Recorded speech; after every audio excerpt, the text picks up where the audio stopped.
Pada kesempatan kali ini kita akan membahas mengenai proses Bernoulli untuk membantu kita memahami distribusi teoritis binomial. Lalu apa itu proses Bernoulli? Mari kita telusuri di ruang tanya.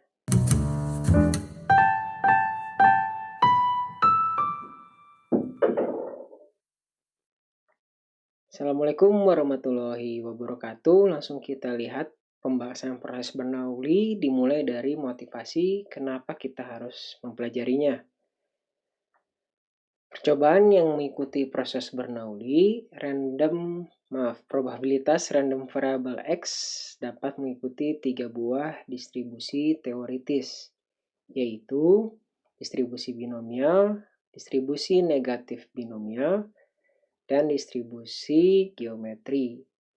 Dengan demikian, kita perlu memahami apa yang dimaksud dengan proses Bernoulli. Nah, itu sedikit latar belakangnya. Kemudian kita akan melihat definisi dari proses Bernoulli adalah suatu proses atau eksperimen yang memiliki karakteristik sebagai berikut. Yang pertama adalah eksperimen terdiri dari beberapa percobaan. Setiap hasil percobaan dapat dikelompokkan menjadi sukses atau gagal.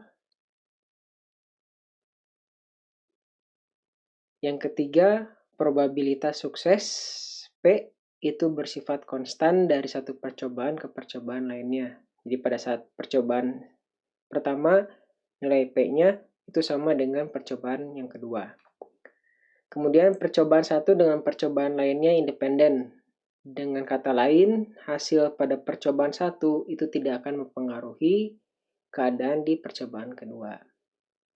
Ini definisinya. Agar lebih paham lagi, kita coba ilustrasikan dengan contoh, yaitu melempar koin. Nah, apakah melempar koin eksperimen termasuk dalam eksperimen terdiri dari beberapa percobaan? Iya ya. Misalkan kita melempar koinnya lebih dari sekali, kemudian hasilnya bisa dikelompokkan menjadi sukses atau gagal? Bisa. Misalkan gambar itu sukses, angka itu gagal. Atau misalnya jika tebakan kita benar itu sukses, kalau tebakan kita salah itu gagal. Bisa juga seperti itu. Kemudian probabilitas suksesnya konstan, iya, 50%, 50%. Selalu seperti itu dengan asumsi koinnya seimbang. Kemudian percobaan satu dengan percobaan yang lain independen juga iya, karena lemparan satu tidak akan mempengaruhi probabilitas pada lemparan yang kedua. Masih agak mengawang, tidak apa-apa, kita lanjut ke pembahasan yang kedua, yaitu dadu. Ya, melempar dadunya lebih dari sekali, maka terdiri dari beberapa percobaan. Kemudian, apakah hasil lemparan dadunya bisa dikelompokkan menjadi sukses atau gagal? Nggak tahu, nanti kita lihat.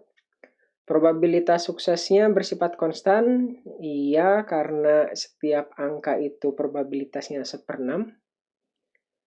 Percobaan satu dengan percobaan lainnya independen, iya, karena lemparan satu tidak akan mempengaruhi lemparan yang keduanya.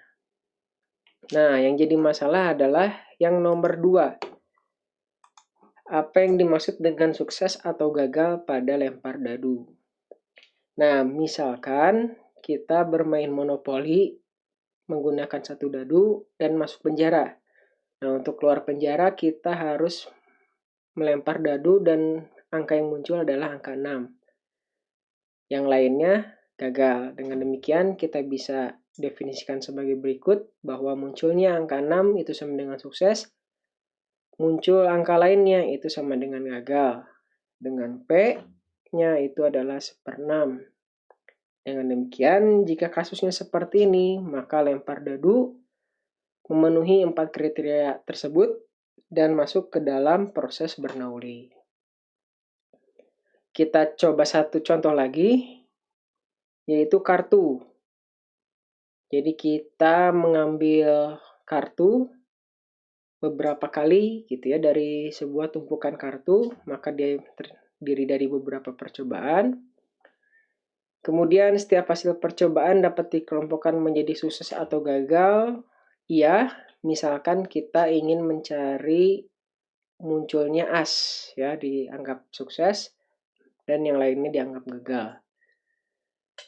Probabilitas sukses bersifat konstan, probabilitas mendapatkan as itu 4/52 ya, karena terdiri dari 4 as, ada 4 as dari 52 kartu. Probabilitas suksesnya bersifat konstan, belum tentu. Percobaan satu dengan percobaan lainnya juga belum tentu. Kenapa? Karena ketika kita mengambil kartu, dapat nih misalnya as. Kalau asnya tidak dikembalikan, berarti kan asnya tinggal sisa 3 ya. Nah, untuk percobaan selanjutnya, probabilitasnya sudah berubah. Dan hasil percobaan pertama itu akan mempengaruhi hasil percobaan kedua, kalau kartunya tidak dikembalikan. Nah, bagaimana kalau ingin kasus tadi masuk ke proses Bernoulli, maka kita harus mengembalikan kartu yang sudah diambil. Jadi percobaan pertama dapat as, kemudian asnya dimasukkan lagi, sehingga probabilitas suksesnya tetap 4/52 ya.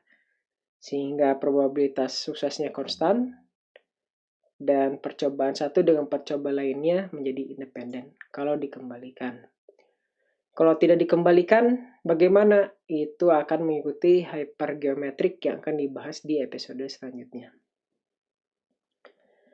Nah, itu adalah penjelasan mengenai proses Bernoulli, lalu apa yang bisa kita bungkus pada kesempatan kali ini. Proses Bernoulli adalah suatu proses eksperimen yang memiliki karakteristik sebagai berikut ya, diulangi lagi ada 4. Yang pertama terdiri dari beberapa percobaan, bisa dikelompokkan menjadi sukses atau gagal, probabilitas suksesnya konstan, dan percobaan satu dan lainnya saling independen. Terima kasih, mudah-mudahan bermanfaat. Wassalamualaikum warahmatullahi wabarakatuh.